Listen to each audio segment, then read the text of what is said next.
Au nom du Père, du Fils, Saint-Esprit. Amen. Ce dimanche est un dimanche important pour l'Église car il est dédié aux vocations et aux bons pasteurs. Il faut savoir que bien souvent nous avons une idée bien limitée de Dieu, une conception un peu étroite de sa personne. Mais Dieu peut appeler tout qui il veut, il peut appeler les personnes en grand nombre et cela ne dépend pas de nous mais bien seulement de la grandeur de Dieu. Quand Dieu appelle, quand Dieu nous regarde, c'est toujours avec un amour sans limite. Il a une grande bonté et sa bonté, il nous l'a manifestée. Il est prêt à tout pour nous. D'ailleurs, c'est pour ça qu'il nous a envoyé son Fils par amour pour nous et il est mort sur une croix pour nous offrir ce salut. Lorsque Dieu nous appelle en fait et s'adresse à nous, c'est toujours pour nous révéler son amour, se manifester à nous avec toujours plus de bonté. Cette manifestation peut se passer par des réalités extérieures mais aussi intérieurement. Il peut venir habiter dans nos cœurs et répondre à nos désirs et nos aspirations les plus profondes. Lorsque Dieu nous appelle, c'est également pour répondre à ses promesses. La promesse de nous offrir cette vie éternelle, mais comme nous dit le psaume, également de demeurer dans son temple, demeurer dans sa maison. Et cette maison, c'est le temple de notre corps, cette œuvre de la création qu'il a faite, un de ses plus beaux chefs-d'œuvre. Lorsque Dieu nous appelle, c'est toujours de manière bien particulière. Il s'adresse à nous-mêmes.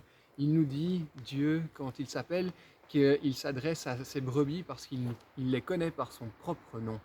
L'appel de Dieu peut se manifester par une réalité générale. Étant baptisé, tout chrétien est appelé à une vie de sainteté, c'est-à-dire à vivre la charité et l'amour pour son prochain jusqu'au don de soi-même. Mais cet appel peut prendre, en vivant avec le Seigneur, en cheminant avec lui, une forme plus spécifique. Il peut prendre prendre la forme de la vocation du mariage, ou celle du religieux, ou bien encore celle de la prêtrise. Vous pouvez vous dire, tiens, que cet appel est une réalité qui vous dépasse, qui n'est peut-être pas pour vous. Mais en fait, quand Dieu vous appelle, c'est bien pour vous combler, parce que l'appel est un don de Dieu, un désir qu'il met dans votre cœur, et ce désir, il est prêt à le combler, il est prêt à le faire grandir. Euh, et vous pouvez parfois vous sentir un peu trop petit, pour réaliser cet appel. Cette vie au mariage peut vous dépasser, vous semblez vous dépasser. Pareil pour la vie au sacerdoce. Eh bien, cette vie ne vous dépassera pas. Elle ne sera pas au-dessus de vos forces. Pourquoi? Parce que Dieu a promis, comme un bon pasteur, de marcher avec vous sur les chemins et les pâtures avec vous pour vous donner la force nécessaire de cheminer avec lui et d'arriver jusqu'au bout de votre chemin de vie, votre engagement que vous vous êtes donné. Mais pour suivre le Seigneur, il est important de le connaître. Nous dit l'Écriture, il faut savoir reconnaître sa voix. Ces brebis, c'est en reconnaissant la parole du Seigneur que les brebis l'ont suivi.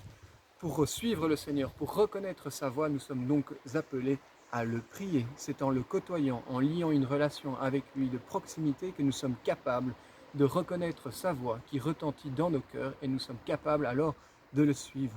Si nous n'écoutons pas la voix du Seigneur, nous risquons d'être comme ces brebis, bloqués dans l'enclos, dans un petit enclos, un petit espace où notre liberté serait limitée, parfois même brimée. Pire encore, nous pouvons manquer de pâture et notre nourriture viendrait à manquer. Nous serions en manque de nourriture spirituelle et nous pouvons alors souffrir d'une décrépitude et faner comme les fleurs dans un pré. Nous pouvons également être comme le voleur, c'est-à-dire que si nous ne suivons pas l'appel de Dieu, nous allons alors prendre des chemins qui ne sont pas les bons, passer au-dessus de la barrière, et c'est alors que nous n'allons pas nous réaliser et que nous risquons d'entraîner avec nous d'autres brebis vers un chemin de perdition, un chemin de malheur, un chemin parfois de souffrance. Par contre, si vous priez le Seigneur, comme vous invite l'Église à le faire, vous allez petit à petit le reconnaître. Cette prière consiste aussi à prendre des temps particuliers en silence avec lui le matin ou le soir, mais pas seulement. Elle consiste également à se mettre en permanence en présence du Seigneur, c'est-à-dire pouvoir l'écouter au quotidien tous les jours et essayer de se rappeler sa présence, un peu comme un couple qui tout au long de la journée se rappelle de sa dulcinée ou de son époux, de son épouse. Et donc, il vit en permanence pour l'autre. Donc chaque personne du couple vit en permanence pour l'autre. Vous aussi, en tant que chrétien, vous êtes appelés à vivre en permanence avec le Seigneur et à le côtoyer pour le connaître et reconnaître son appel et le suivre. En suivant le Seigneur, vous allez pouvoir vous convertir comme Saint Paul s'est converti lui aussi.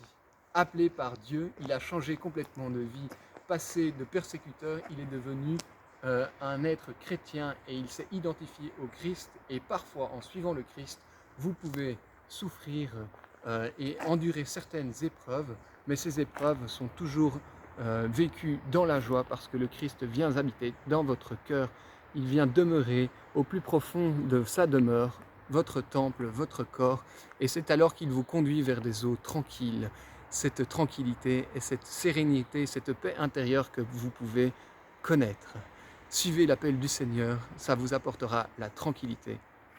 Au nom du Père, du Fils, Saint-Esprit. Amen.